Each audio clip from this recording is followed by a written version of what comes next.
son 3 décadas de destierro y desunión. 30 años de duro exilio, extranjero domicilio. Qué pena de son que canta. Saludos amigos de Cuba y su historia, parte de la programación en español de la WLRN, Canal 17, Televisión Pública. Mi nombre es Alberto Müller y en el día de hoy Cuba y su historia se adentra en un tema, yo diría atrevido, pero bueno, el periodismo no es pasivo, el periodismo tiene que ser atrevido. Y vamos a hablar un poco de las causas del desastre cubano. Perdón. Y yo estaba analizando ayer, preparando el programa, por ejemplo, el marxismo cubano. ¿Por qué Fidel Castro decide hacerse marxista, comunista y entregarle todo el proceso a los rusos? Bueno, es una decisión tardía. Me refiero a tardía cuando Fidel Castro decide hacerse marxista. El marxismo de Stalin venía en retroceso. Ya era un marxismo, habían asesinado más de 12 millones de rusos en el proceso. Era un, yo diría, un proceso con poco prestigio, más bien desprestigiado. El crimen de Stalin ya estaba denunciado, ya Stalin estaba fuera de la historia de la Unión Soviética. Pues en ese momento se cruza un Fidel Castro, que por supuesto algunos le ponen muchas luces, yo les pongo menos, entre otras cosas por esto. O sea, se acerca al marxismo cuando el marxismo está liquidado. Pero bueno, es una realidad histórica, lo quiero comentar, porque tengo hoy un invitado, un gran amigo mío de muchos años, un gran analista, Guillermo Cuarto. Bienvenido a Cuba y su historia. Gracias, Willy, Alberto, es un gran placer. Gracias por invitarme. Queríamos hoy, con Guillermo, con Willy, evaluar un poco el fracaso del proceso cubano. Me refiero al fracaso del comunismo cubano, que obviamente el primer elemento lo acabo de mencionar. Cuando Fidel se le ocurre hacerse marxista, ya el marxismo es un desecho.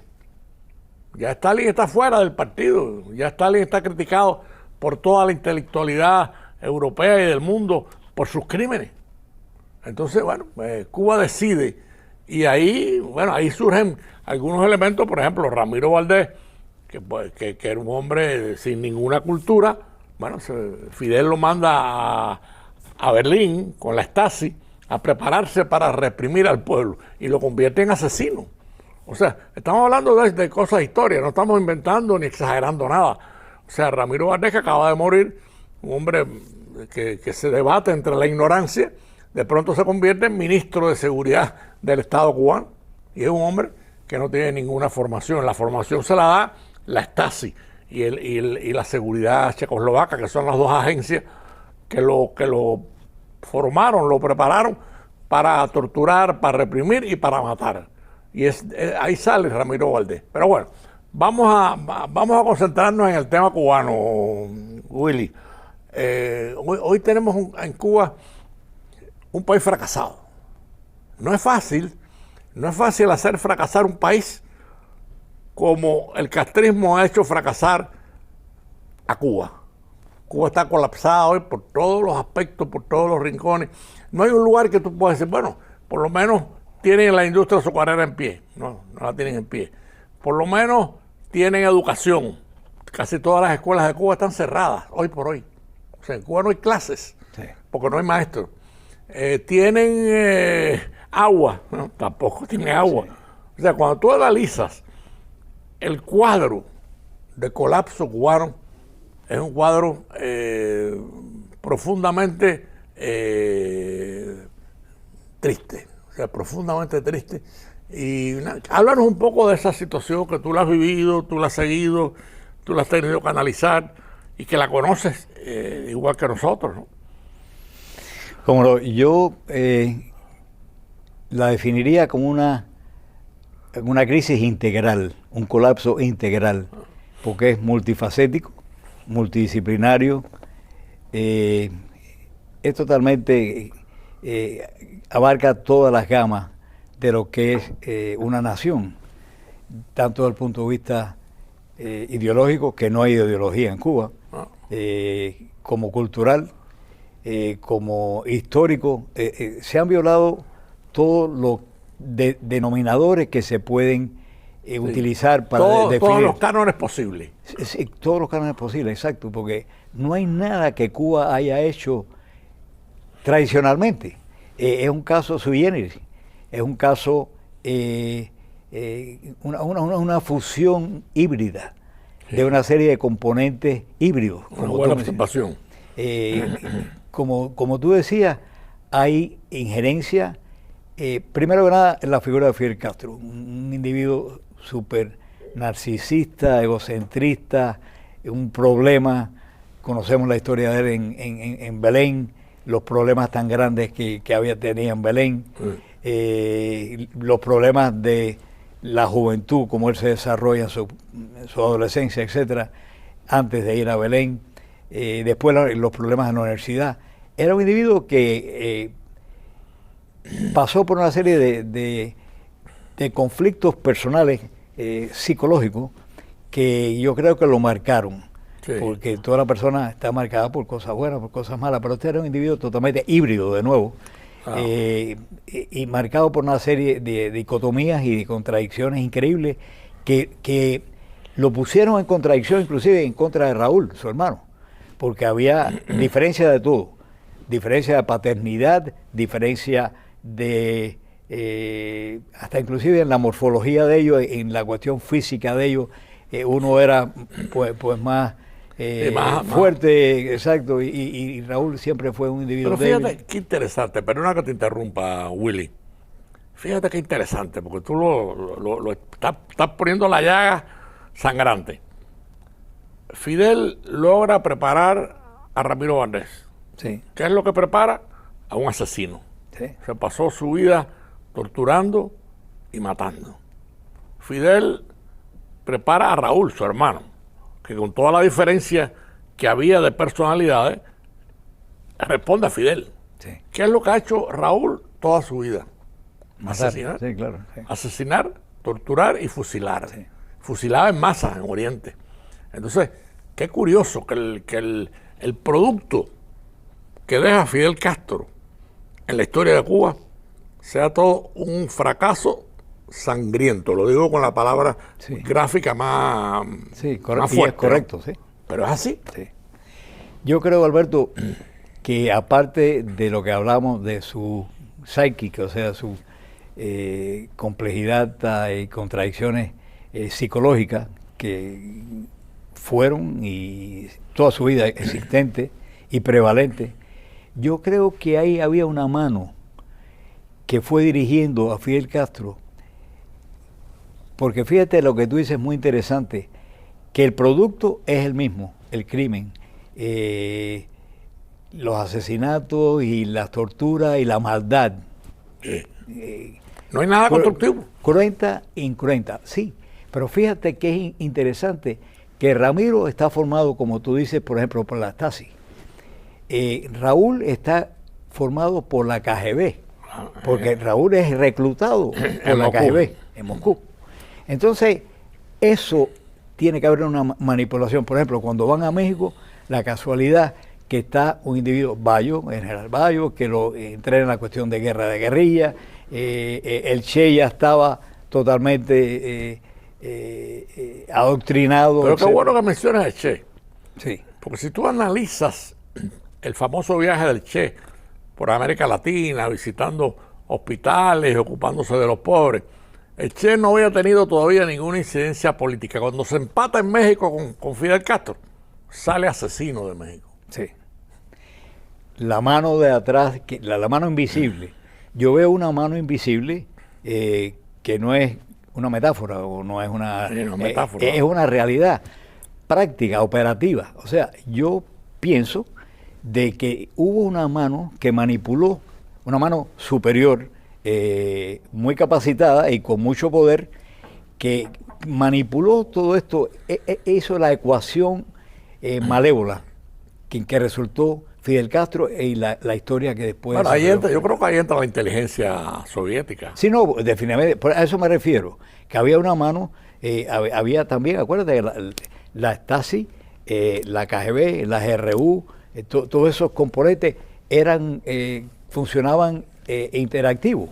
O sea, claro. ahí había una fusión con un fin determinado. Y cada uno, ahí yo creo que, tal vez no es la palabra correcta, pero se repartieron funciones, se repartieron delegaciones, y en cuestiones de inteligencia se dice que fulano o una institución va a manejar a fulano y la otra institución o el otro señor va a manejar al otro. Manejar quiere decir guiarlo, manejarlo, literalmente en lenguaje común. O sea, captar. Pero qué curioso que todas las resultantes que tú estás presentando, Sí. con una claridad tremenda, como todos tus análisis, ¿no? Todas tienen que ver con el crimen, Sí. con la tortura, con el maltrato, con la prisión y con la muerte. Ahí está la estrategia, porque eso es un plan estratégico, Claro. no es un plan incidental, eso es un plan geopolítico que venía desde entonces y era una expansión del comunismo, que ellos ven en Fidel Castro una persona perfectamente vulnerable para penetrarlo y captarlo, y entonces entran con una con una modalidad distinta, porque entran con el humanismo. El humanismo de Fidel Castro, porque al principio, acuérdate, Fidel Castro decía, no, yo soy humanista, yo no soy comunista, ni mucho menos, y se creó, yo era muy pequeño, pero me acuerdo, se creó el mito y el cliché, el caveat del humanismo. Me recuerdo en las portadas de las revistas y en todo, en la vida, Fidel Castro de Rosario, desde la sierra hasta en la ciudad. Entonces eso era una fachada. Una fachada, él no era practicante religioso. Pero era nada religioso. No, para nada. Entonces, eso era parte de la imagen.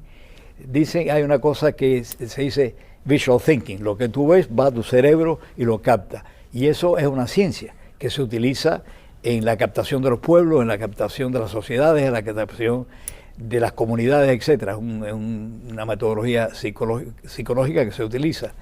Igual que las corporaciones también tienen sus metodologías operativas para el marketing y todo, es lo mismo. Pero a él le encontraron una calificación o un nombre, una dirección que fuese amena o fuese atractiva al pueblo, carismática, más o menos así, para captar. Y esa fue la captación que engañó al pueblo de Cuba. Sí, esa es la que explotaron. Esa fue la que explotaron. Y por ahí fue la cosa. Y ahí obviamente fueron ampliando a través de ese mismo tipo de carisma y ese tipo de ideología humanista, fueron expandiendo, haciendo todas las operaciones de ellos en realidad de captura de la sociedad, de la economía, de la cultura, de la educación, etcétera. Fue un trabajo, como nosotros vimos, paulatino, clandestino, si quieres ponerlo en términos de eso, tú sabes, porque fue una cosa que no era pública, era un plan y una estrategia y un objetivo que había que hacerlo paso a paso. Amigos de Cuba y su historia, para los que han sintonizado tarde, siempre hay algunos que sintonizan tarde. Lo explicamos al principio, el programa de hoy se va a adentrar, ya estamos dentro de él con Guillermo Cueto, un gran analista, un gran especialista en estos temas. Era básicamente para analizar el fracaso de Cuba. O sea, el fracaso de Cuba no es casual. O sea, el fracaso del gobierno cubano no es casual. En Cuba acabó no solamente con la industria azucarera, acabó con una industria privada muy reluciente, acabó con la educación. Hoy en Cuba no hay clases, no hay maestros para dar clases. Es una cosa increíble. No hay azúcar, no hay agua, hay epidemias por todo el país. Entonces, el colapso ha llegado a un punto sin retorno. Sin retorno porque estos señores no tienen solución para esa crisis. No la tienen. No lo tienen. Entonces, ¿cómo tú ves esa crisis en sentido analítico? O sea, tú que mueves a veces las causas hacia resultantes muy, muy precisas, ¿no? Ellos no tienen salida. Y se les ha advertido, porque la visita del director de la CIA, John Ratcliffe, precisamente a los interlocutores que tenía él en la última visita que hizo, pero también anteriormente a eso hubieron otros interlocutores, entre comillas, que es interesante, Alberto, porque son distintas personas, posiblemente con distintas agendas, claro, comunicándose con nosotros. O sea, yo estoy retirado, pero o sea, genéricamente con el gobierno de los Estados Unidos, pero todos tienen cierto tipo de denominador común, que todos son, bueno, un par de ellos son Castros. Está el hijo de Raúl, está el nieto de Raúl, está el hijo de Ángela, el nieto de Ángela, la hermana mayor de Raúl y de Fidel. O sea, todo eso son Castro. O sea, Oscar Pérez Fraga es parte de todo eso. No sale el nombre de Castro, pero es Castro. Entonces, están unos más visibles, otros más disfrazados, conversando con nosotros, de punto genérico de nuevo, en distintos lugares y en distintas ocasiones, y otros que no han salido los nombres a relucir y yo no lo puedo analizar ni mencionar, pero que también ha hecho contacto con los Estados Unidos. Claro. Aparte de ello. O sea, ahí tú ves una serie de realidades. Ahí hay fracturas. Igual que sabemos que habían y hay fracturas entre el MINFAR, la Fuerza Armada de Cuba, y el Ministerio del Interior, de hace muchos años. Ha habido problemazos. Problemazos increíbles. Inclusive, cuando el caso Ochoa y todo, que transfieren a personal del MINFAR por arriba de los oficiales del MININ. Y ahí se crea o se pone al máximo la fricción. Bueno, todas esas fricciones son fracturas que han existido y que existen. Y en este caso están las fracturas, yo te diría, no son generacionales. Bueno, hay un poco de generacional, pero muy leve, porque las edades en este momento casi todas son parejas. Pero sí son de distintas ramas con ambiciones personales. Eso es lo que veo, una disputa de poder. Una disputa de poder dentro de ellos mismos y otros que no son de ese grupo, de los Castro, repito, pero que están buscando poder y están buscando acomodarse con los Estados Unidos. No existe. Josefina Vidal hace 3 días, 4 días, vicepresidente de Cuba, etcétera, dijo, no, aquí no hay ningún tipo de conversación que esté funcionando. Ninguna de las conversaciones que están habiendo han sido fructíferas, porque nosotros no vamos a ceder ni la manera de gobernar en Cuba, ni el sistema de Cuba, ni la soberanía de Cuba. O sea, que se sepa bien que nosotros no hemos accedido a ninguna de los reclamos, o no reclamos, de la agenda que los Estados Unidos les ha presentado. ¿Qué pasa? En la última visita, repito, se les dijo, sí o sí, ustedes están a punto de hacer un colapso integral, total, de la sociedad, a punto de que pueden perder el control de las calles, claro, porque por las fracciones que hay, o sea, las fracturas que hay. Más, acuérdate que hay presión de afuera, de los Estados Unidos e internacional, hemisférica. Hay presiones también dentro de Cuba, porque lo que antiguamente, hasta hace poco tiempo en realidad, nosotros estamos cansados de ver las protestas, entre comillas, de Cuba. Eran panfletos, eran pancartas, eran gente gritando, etc. Eso es muy curioso, porque ahora son casi insurreccionales. Estos son, exacto, ese es el término que yo usualmente utilizo para hacer la diferencia del pasado y del presente. Claro. Lo que hay en Cuba en este momento es una insurrección, que son virales, que son cada vez mejores desde el punto de vista práctico, en contra de la oposición al gobierno. Y más masiva también. Masiva. Y también con objetivos muy precisos. Quemar el Partido Comunista, la sede del Partido Comunista, quemar las estaciones de policía, quemar la Confederación de Trabajadores Cubanos y rodear el Capitolio, quemar carros de policía. O sea, esto es una cosa mucho más cinética, mucho más dinámica y mucho más confrontacional física de lo que es antiguamente la protesta, que era más bien simbólica, ¿no? De protesta, pero ya esto los está oprimiendo de una manera increíble. O sea, tiene la presión exterior que hablamos, tiene la presión interior y tiene la presión de la fractura de ellos mismos. O sea, es una fractura, es una descomposición integral. Claro, porque además ya ellos carecen de respuesta para las protestas.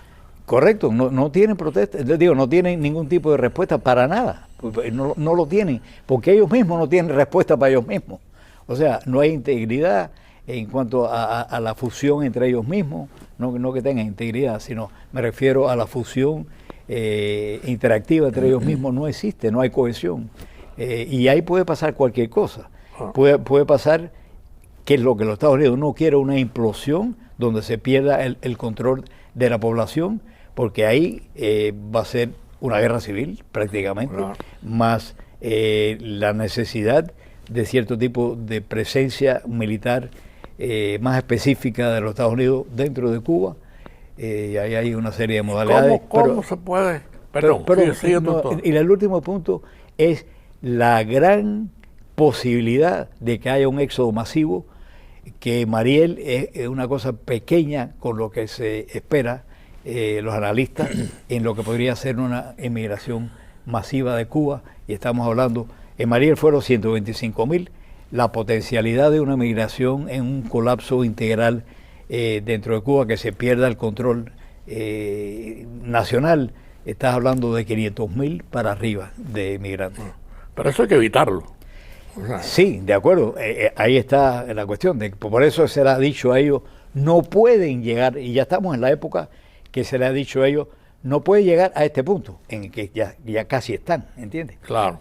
O sea, eso da la interrogante de que qué va a hacer los Estados Unidos antes de que ese punto de colapso integral ocurra. ¿Cómo evitar que ocurra? ¿Cómo evitar o controlar? Aquí hay un tema que en todos los análisis que se dan sale a reducir.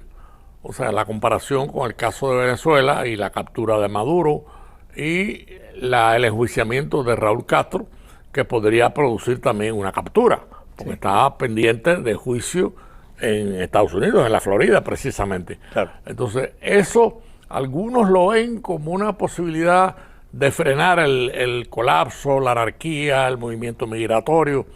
En fin, todos son elucubraciones, todos son maneras de pensar sobre una crisis, pero obviamente está ahí el tema. La dinámica interna no la para nadie.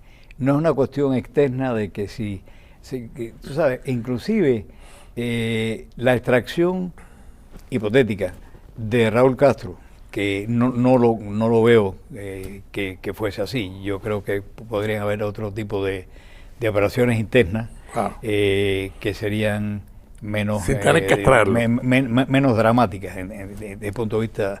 Va a ser dramático todo, porque estamos viviendo un drama. Pero en realidad, sin la necesidad esa, yo creo que puede haber algo interno de lo que hablamos de la insurrección. Dentro de los mismos cuadros de ellos, se nos olvidó mencionar algo, que hay reformistas dentro del gobierno y hay penetraciones dentro del gobierno. Aquí puede pasar algo parecido. Tú fuiste testigo de aquello igual que yo, cuando la famosa manifestación de Ceausescu en Rumanía, en Bucarest. Claro, exacto. Que los militares fueron los primeros que se rebelaron. Sí. Detienen al dictador y ahí mismo lo juzgan. Exacto. En la plaza, y ahí mismo lo fusilan. O sea, que fue una rebelión sanadora del proceso. No estoy diciendo que eso pase en Cuba, ni queremos que pase ninguna violencia, pero las condiciones están dadas. Las condiciones están dadas, y hay también que recordar que hay una serie de generales con gran ambiciones, más que ambiciones, logros criminales sobre la economía de Cuba y las industrias de Cuba, que es Gaesa. Esos son individuos que son generales, tienen poder, tienen mando. Y tienen dinero. Tienen dinero en billones. Y no son 2 o 3, son bastantes. Entonces, esos son también elementos que hay que neutralizar de alguna manera. Y creo que se están haciendo una serie de medidas por parte de los Estados Unidos desde el punto de la tesorería, desde el punto de vista inclusive de sanciones.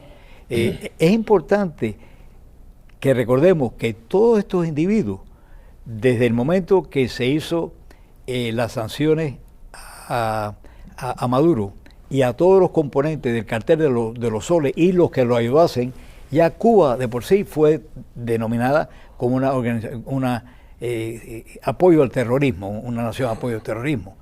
Por lo tanto, todo tipo de conjunción o de articulación de Cuba y de los gobernantes cubanos con los carteles de los soles, más el cartel del Tren de Aragua, más el cartel de todos los demás, del hemisferio, el LLN, el FARC, etc. Todos ellos están vinculados. Están vinculados y por lo tanto son objetivos de captura, según las leyes americanas. Claro. Se pueden capturar, se pueden capturar físicamente. Nosotros podemos hacer cualquier cosa por capturarlo. O sea, hay un basamento legal para... Hay un basamento totalmente legal y vigente y expansivo, porque ya están incluyendo ahora no solamente a la cúpula del Politburó, del Comité Central, ese tipo de cosas. Estamos hablando ya de generales de Gaesa, estamos hablando de componentes del MINFAR, de componentes del MININT, componentes ya que cubre una gama muy ecléctica de lo que son el polity de Cuba. Guillermo, nos quedan 2 minutos de programa. Contigo el tiempo va muy rápido porque los temas siempre son candentes, ¿no? En estos 2 minutos te dejo la conclusión final. ¿Qué va a pasar? No somos adivinos, no nos gusta especular sobre la adivinanza, pero obviamente las condiciones están creadas para que algo pase. Ahí te dejo los 2 minutos. Ok, yo creo mucho en la implosión interna. La implosión interna integral. O sea, estábamos hablando que hay una serie de fracturas dentro del gobierno. Estamos hablando de las presiones externas y las presiones internas. Yo creo que eso hace una combustión que puede llegar un momento a ser una implosión social, o puede ser una insurrección, pero al mismo tiempo una especie de aislamiento que se puede hacer de una serie de figuras claves del gobierno, que se puede hacer físicamente. Eso se ha estudiado en otros países, y de ahí una serie de medidas que los militares de otra capa suban. Acuérdense que todo esto es por segmento y de un día a otro no va a arreglarse todo. Hay que tener paciencia y fe. Esto es poco a poco, pero sí creo que ese tipo de metodología y ese tipo de avance está ocurriendo y va a ocurrir. Bueno, lamentablemente, Willy Cueto, te agradecemos. Guillermo Cueto, gran analista, con una carrera profesional indiscutible. Gracias por estar con Cuba y su historia. Gracias por ayudarnos a meternos en el fracaso del comunismo cubano. Y nos vemos el próximo domingo a las 4:30 de la tarde. Gracias, Willy. Gracias a ti, Alberto. Son 3 décadas de destierro y desunión.